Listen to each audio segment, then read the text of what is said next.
Hey there, everybody. I'm Cindy Daychuck with Queen Bee Creations. Thanks for joining me. Now, I intended to show you the project before I started the project, so I'm going to drop a picture in now of the pig that I thrifted for $5. It turned out that when I was last talking about this pig and showing you and talking about what we're going to do, I didn't push record. And you know what? Stuff like that happens sometimes. So here's the deal. Here's the deal. It was a pink polka dotted pig. It was cute, but I only paid $5 and I wanted to try something. So this is what we're trialing it on. Ultimately, we're starting off by painting it red. Now I have a big honking jar of Modern Masters metallic red, so that's what I'm using. Still needs a second coat. He's wet. But any red will do. And any red that has a sealer or doesn't have a sealer would work fine. The next step is going to involve adding a sealer. So there's no problem with using whatever red paint that you have on hand in a color that you love. And it doesn't have to be a pig, it could be anything. So this is a technique that you could use on piggy banks, obviously.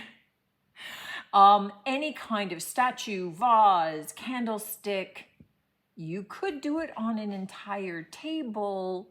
I would probably recommend a side table, but you could use it on furniture as well. So there's no magic to this in terms of it has to be a small item. I'm just doing a large small item because he's a big pig. But that's where we're at.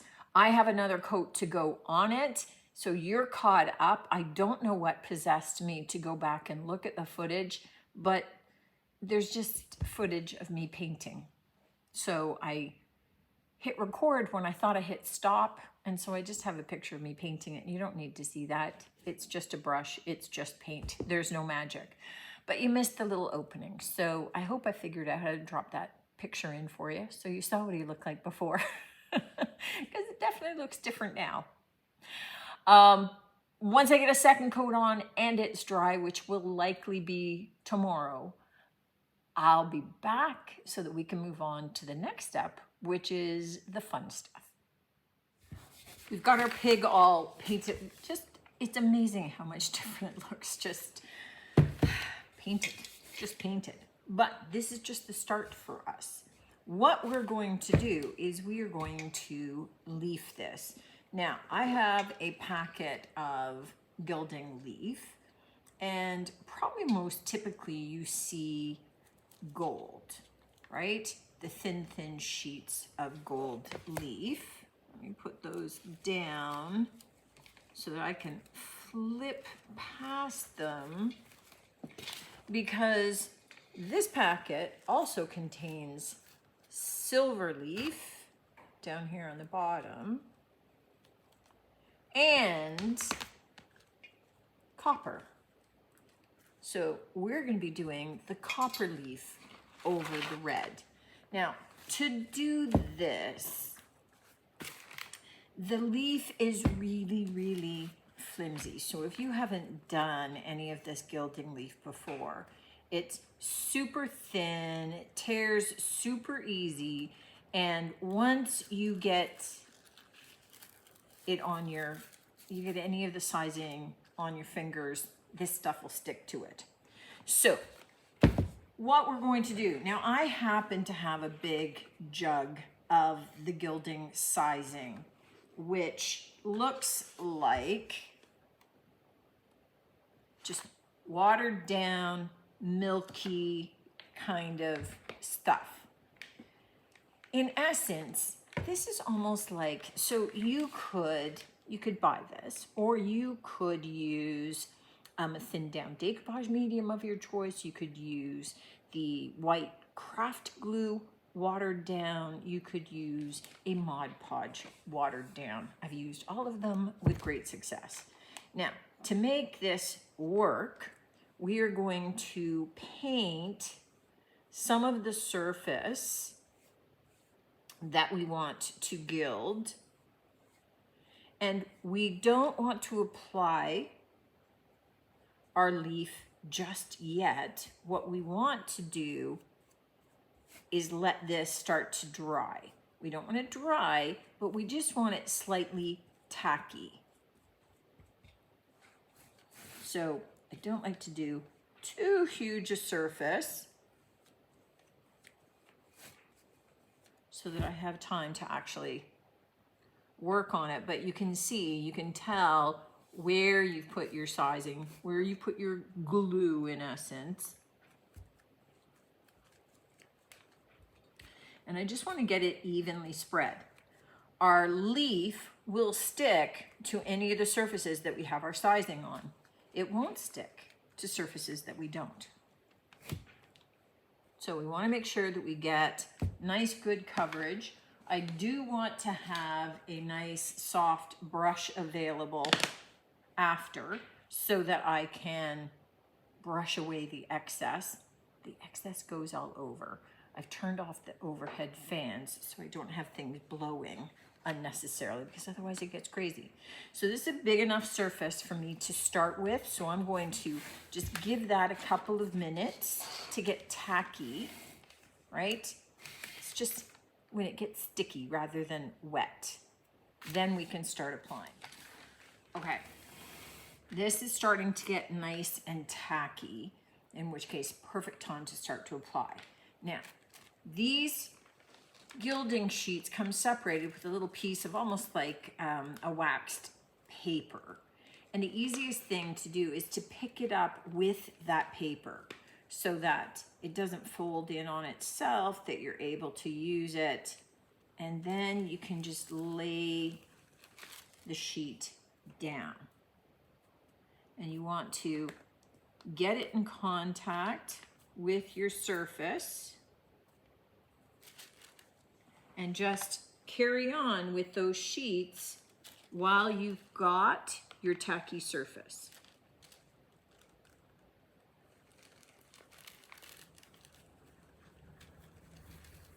It's not going to stick where you've already got any of the gilding foil down, so you can just kind of tear it away from there and lay it down in overlapping spots to get as much real estate covered as you can.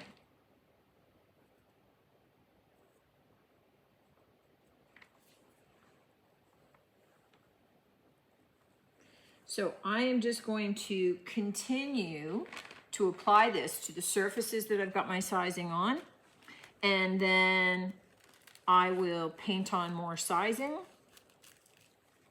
and I will apply more leaf. Oh, extra pages. As you get more surface covered, take a really soft brush. This is an old makeup brush. And just start burnishing it in. It will kind of rub down onto the surfaces where we've got it adhered well, and it's going to start to lift all those excess pieces, and you're going to end up with a lot of little copper flakes flying all over. The thing that you'll notice is that there's going to be some places where you're going to see that base color popping through. That's one of the reasons that we started with red. You could do any color of your choice, but know that you're going to have kind of like little cracks and muss marks where you've got that base color showing through. So you're looking to use then a base color that makes sense with your project. So I'm going to carry on doing exactly the same thing, painting a surface, letting it get tacky, covering it with my leaf, then burnishing it in as it's drying so that we get this entirely covered. You can go back and spot treat areas too, so don't think that you're stuck with certain elements. All right, look at what a difference, right? Remember the pink and the polka dots. So she's all, started as a she, should probably stay that way. So she's all dry now.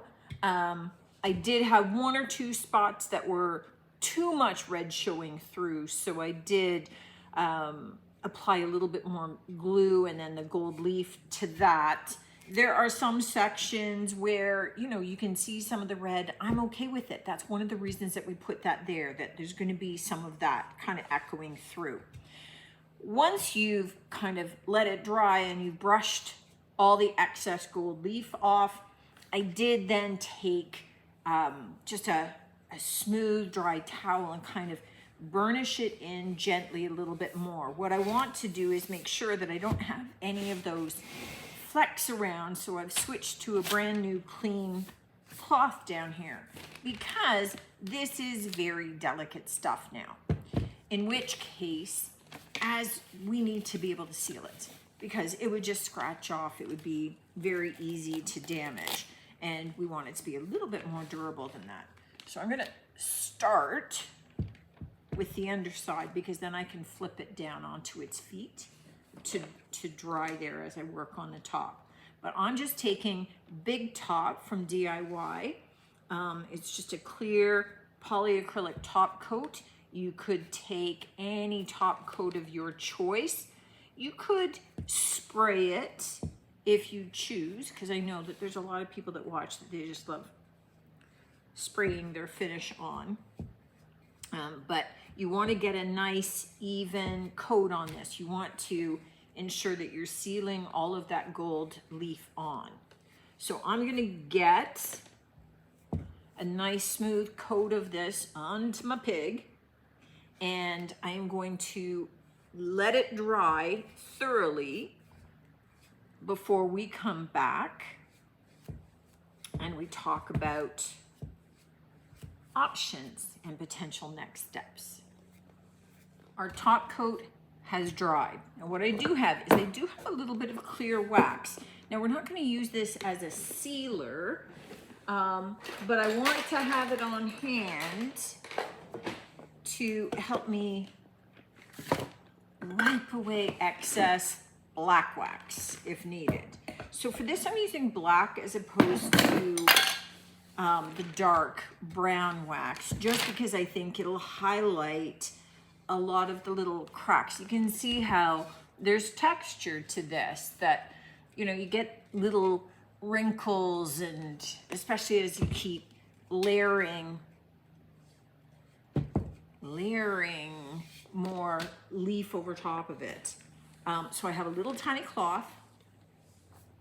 I'm gonna dip in very lightly to my black, and I'm going to start to rub it in. So this will dull things down a little bit, but what we're mostly looking for is for it to go down into all those little tiny cracks and crevices, and just slightly highlight them so you can see how you can kind of see that veining or those cracks and that kind of thing in there. I have the clear wax available so that if I get too much or I'm not able to move it, I should be able to move it because it's a sealed surface. But if I can't, then I can use my other cloth with my clear wax and wipe some of it away.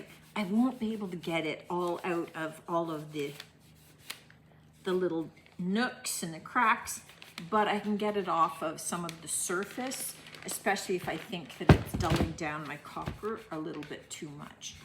So we're just gonna get this all, like, look at that ear. So that might be a little bit more than I want, in which case, let me just kind of extend this out a little bit.